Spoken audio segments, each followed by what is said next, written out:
Emily never imagined a relationship could get quiet in such a painful way. She used to believe silence between lovers meant comfort or understanding. But lately, the silence between her and Jacob felt like a wall neither of them could climb. They lived in the same apartment, slept on the same mattress, ate at the same table, yet somehow felt miles apart. The emotional distance scared her more than any argument ever could. Jacob felt it too, even if he never said it out loud. He wasn't the type to talk easily about feelings. His way of solving problems had always been action-fixing something around the house, planning a small trip, cooking her favorite breakfast on Sundays. But recently, nothing seemed to work. Emily still looked sad, still looked distant. And he felt more and more unsure of his place beside her. They agreed to therapy because they didn't know what else to do. They were tired of guessing what the other person felt. They were tired of avoiding important conversations. And deep down, neither wanted to lose the other. So one cold Tuesday morning, they stepped into the office of Dr. Nathan Hartwell, a well-known couples therapist in Seattle. He was a man in his mid-40s with a gentle presence, the type of person who made the room feel safer the moment he walked in. The first 2 sessions were mostly introductions, why they came, what they wanted, what hurt the most. Both of them spoke carefully, like people testing the temperature of water before stepping in.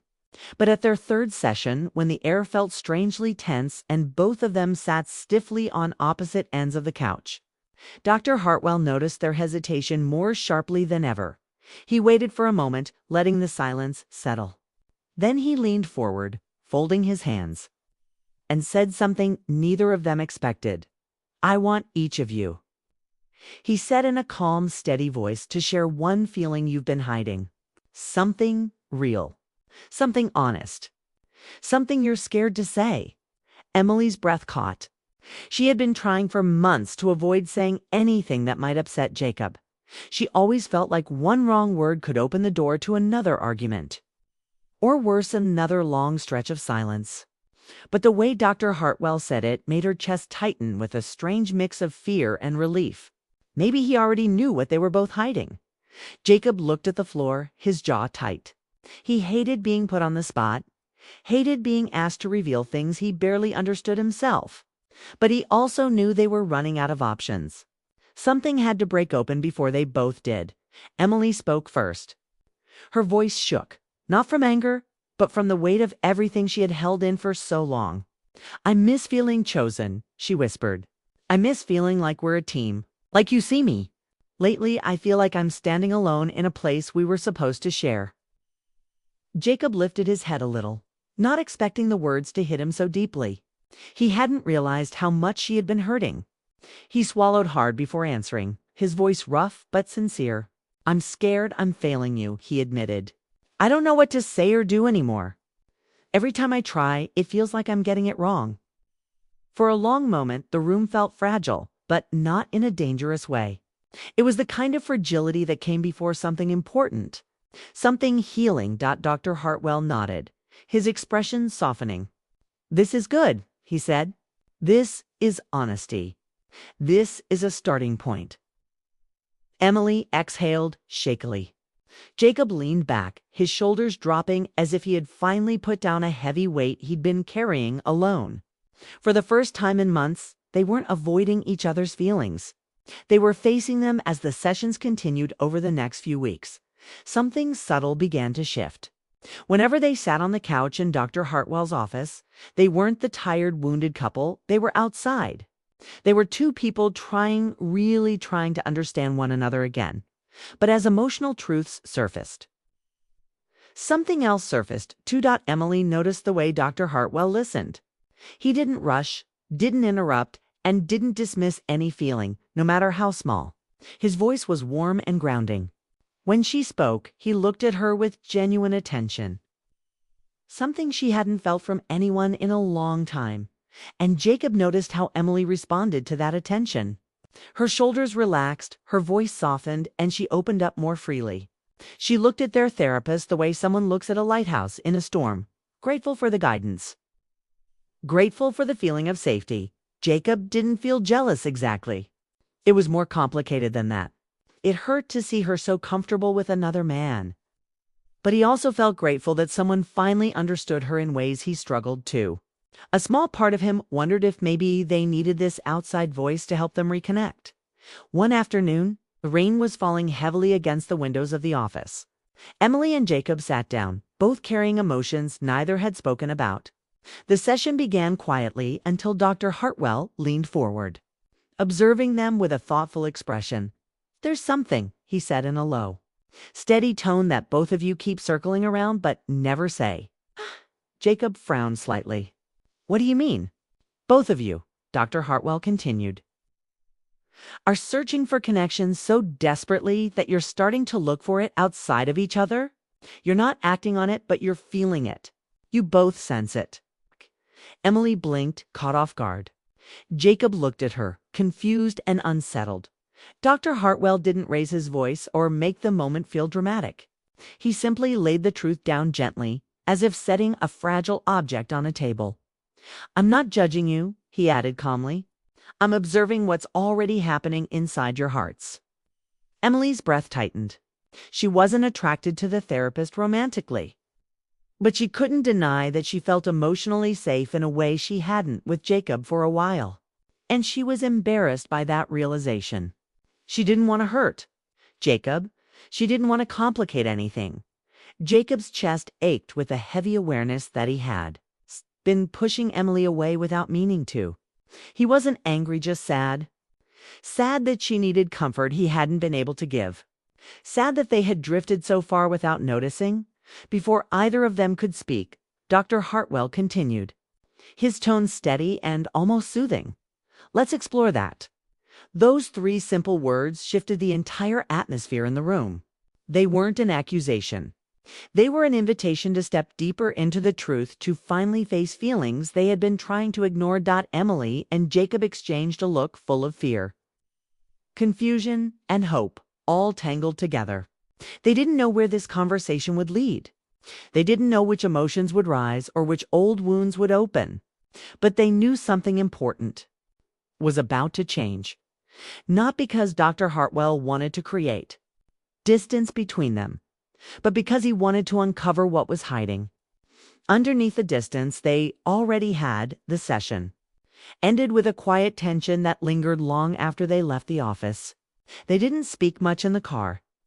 They didn't know what to say, but both of them felt shaken awake, as if someone had pulled back a curtain they didn't realize was covering their hearts. The next session would reveal the truth neither of them was prepared to face. The next session began with an almost electric tension. Emily and Jacob walked into Dr. Hartwell's office and sat down on opposite sides of the familiar couch. The rain had stopped outside, leaving the streets wet and gleaming, but inside the air felt heavier than ever. Both of them sensed that today's conversation could change everything or break them entirely. Neither spoke at first, their eyes on the floor, their hands fidgeting in their laps. Dr. Hartwell studied them quietly. He had seen countless couples in crisis, but there was something different about Emily and Jacob. They weren't just distant, they were lost in the same space, staring at each other without truly seeing. "Last time," he began, his voice calm and grounding, "I asked you to explore feelings you've both been avoiding. Today, we go a step further. I want to understand not only what you feel, but why you feel it." Jacob exhaled slowly. He had rehearsed what he wanted to say, but suddenly found his thoughts slipping away. "I guess," he started, his voice low, "I've been afraid. Afraid that maybe I'm not enough. That Emily might find someone else who understands her better. Someone who notices the little things I miss." Emily's head turned slightly, surprised by his honesty. She had known he worried about her, but hearing it spoken out loud cut through a layer of anger she hadn't realized she carried. It wasn't bitterness, it was sadness. "I don't want anyone else," she whispered. "Not really. I just want to feel understood. I want to feel seen again. I don't want to feel invisible in my own life, even with you." Dr. Hartwell nodded slowly. He could see the layers peeling away in front of him. "What you're describing is not about someone else," he said. "It's about connection, about emotional presence. And sometimes When that connection is missing, even the strongest love starts to feel fragile. That fragility is what brings you here today. Jacob looked at her, his brow furrowed. So, you're saying it's not me? He asked quietly, almost afraid of the answer. Emily shook her head. No, it's not that. I love you. I always have. But I've been lonely even when we were together. I thought maybe I was asking too much. Maybe I was too needy. But I wasn't wrong. I just wanted us both to be fully present. Dr. Hartwell leaned forward, his hands clasped loosely in front of him. See, this is the moment where most couples get stuck. They think love alone will fix everything. But love without understanding, without truly seeing and hearing each other, can feel like an empty promise. What you're both discovering is that emotional presence is as important as love itself. When you are both present, the rest follows naturally. Emily's chest felt tight, but in a way that was almost comforting. She realized she had been carrying layers of frustration and disappointment, all bottled up because she didn't want to hurt Jacob. Now, for the first time in months, she could speak freely and he would listen. And he did. His eyes were wide, fixed on hers, showing an openness he had rarely expressed in words. Jacob's voice trembled slightly when he spoke again. I never wanted you to feel lonely, Emily. I've always tried, but I guess I was trying the wrong way. I kept thinking that doing things for you would be enough. Cooking breakfast, fixing things, planning trips. But I didn't realize you needed to feel seen. Really seen? I wasn't listening. Emily reached out, her fingers hovering above his hand before settling on it. It was a gentle touch, the kind that spoke more than words ever could. You are enough, she said softly, but I need you. To be present with me, not just for me, with me. To feel the same things I feel and hold space for them together. That's all I've been asking. Dr. Hartwell smiled faintly. He had guided many couples through difficult truths, but there was something particularly tender about this exchange. This, he said, is the foundation of connection. Not perfection, not constant agreement, but shared presence and honesty. You've both taken the first step toward rebuilding that foundation today. The session continued with careful exercises. Dr. Hartwell encouraged them to name one thing they loved about each other, something they had never said out loud, something they had hidden behind fear or fatigue. Emily's lips trembled as she spoke first. I love that you try, she whispered. Even when you feel lost or tired, you never give up on us, and I see that even when I feel invisible, it matters to me more than you know. Jacob's eyes shone with a mixture of relief and pride. And I love that you feel deeply, he said, even when I don't understand everything. Your heart, your emotions. They're a part of you I admire. I want to be better for you. I want to be here for you in every way I can. Dr. Hartwell leaned back slightly, letting them absorb the weight of their own words. There was a quiet beauty in the room, a sense of intimacy that had nothing to do with romance or physical closeness. It was something pure and emotional reconnection, a rediscovery of why they fell in love in the first place. For Emily, it felt like returning home after being lost for months. For Jacob, it was like finally taking off a blindfold he hadn't realized he was wearing. Their hands remained linked, small gestures anchoring them to each other and to the moment. Dr. Hartwell's voice broke the silence again. Now that you've shared your feelings and your love, I want you to understand one more thing. Connection doesn't always come from doing grand gestures or solving every problem. Sometimes it comes from noticing, from listening, from showing up even when it's uncomfortable. Today, you've both shown courage. You've shown up, and that is the most important step. Emily leaned her head slightly toward Jacob, resting it lightly on his shoulder. He didn't move. He allowed her closeness, feeling the warmth and trust rebuild in real time.